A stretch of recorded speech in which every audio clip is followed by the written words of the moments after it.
Right now, a procurement manager at a manufacturing company is going to ChatGPT to ask a question. They're not going to Google.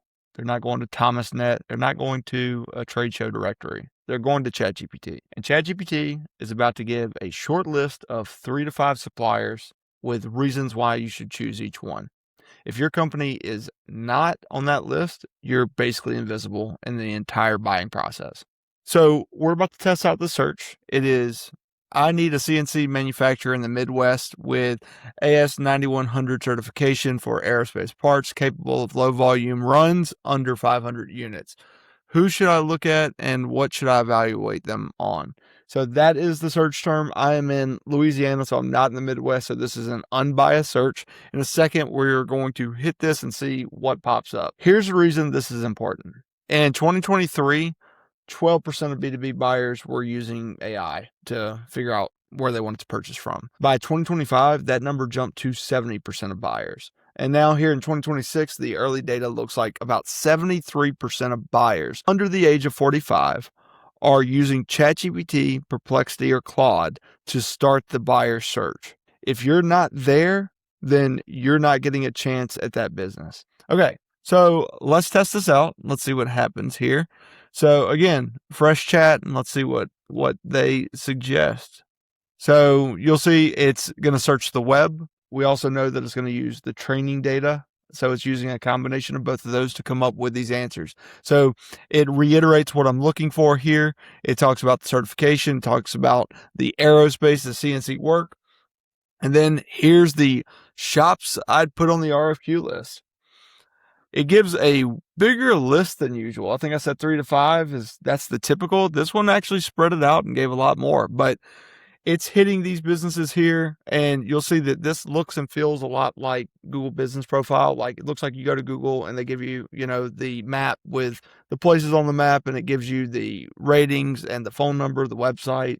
This is kind of similar to that, but it's a lot of times pulling that similar information from Google, but it gives the companies here, shows it on the map. The difference here though is it's showing the links, but it's giving a reason why they suggest them. So Advanced CNC Machining, Grove City, Ohio, they're talking about their certifications.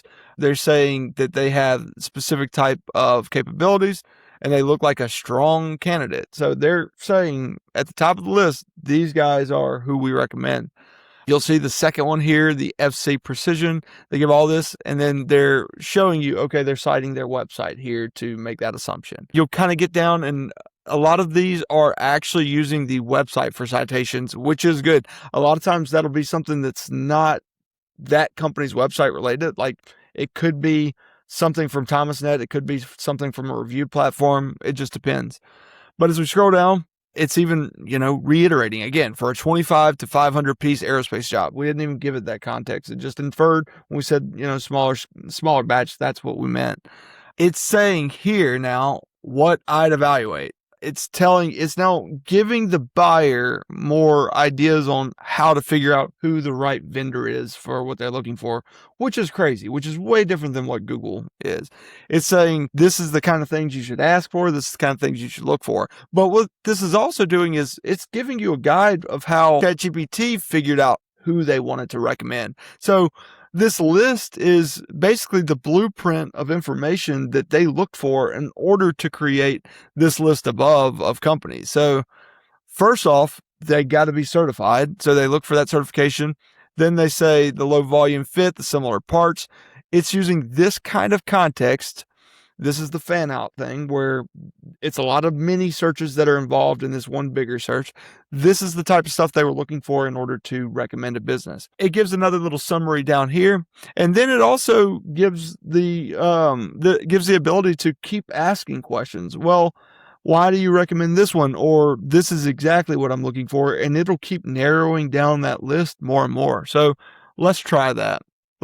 For example, let's say the capacity and lead time. I need these parts in less than 2 weeks. Who should I pick? So with that new information, let's see what it goes with. So it's talking about quick turnaround, expedite it. You could see all that stuff as it's searching through. With a hard sub 2 week requirement, I change the ranking. So with the new context, it's updating things. My first call would be Malat. I guess that's how you pronounce that. Industries Corporation. So they were actually up here. They were number 4 on the list. So whenever I talk about I need a quick turnaround, that bumps them up to number 1. And that changes the tone. So they changed the entire ranking system here.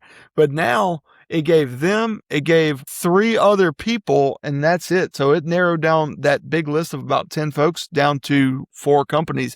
But most people, most buyers, they're going to go with them. Well, that's going to get the first call because they said this big broad search and it gave them this big list and it said, well, I need this in 2 weeks. And then it said, well, based on that, my first call would be these guys.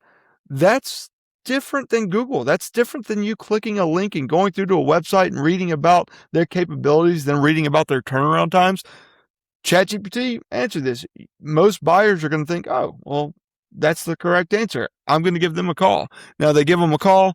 Maybe they can turn maybe they can turn the parts around. Maybe they can't, and they go down the list. But these people get the first at bat, and that's all going to change depending on what criteria the buyer search. So what that means for you and for your business, if you wanted a chance to be in this list, if you're in the Midwest and you want it to be the top dog, all of this stuff needs to be spelled out on your website. So the machining capability, the tolerance capability, the special processes, the material experience, make sure that kind of language is all throughout your website because clearly that's what it's using to show you who to go with, show the buyer who to buy from. You can do this with any type of search. So I use that example. That's pretty narrow.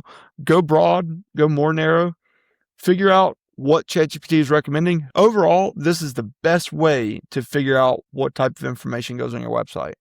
Search it, see what it's saying for you. Does ChatGPT know your business or does it not? Here at WebPulse, this is what we do day in, day out. We help manufacturers show up inside of ChatGPT, but not only show up, we help turn companies into that recommendation. If you're interested in learning more about this, we have a book of strategy call link in the description of this video. Check that out. In those meetings, we figure out where you stand and we figure out ways to improve it and make sure that you are here.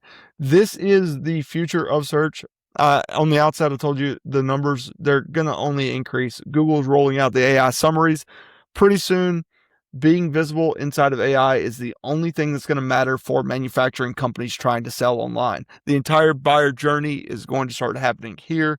Your company needs to be there. If you found this information helpful, please consider subscribing, and I'll see you in the next video.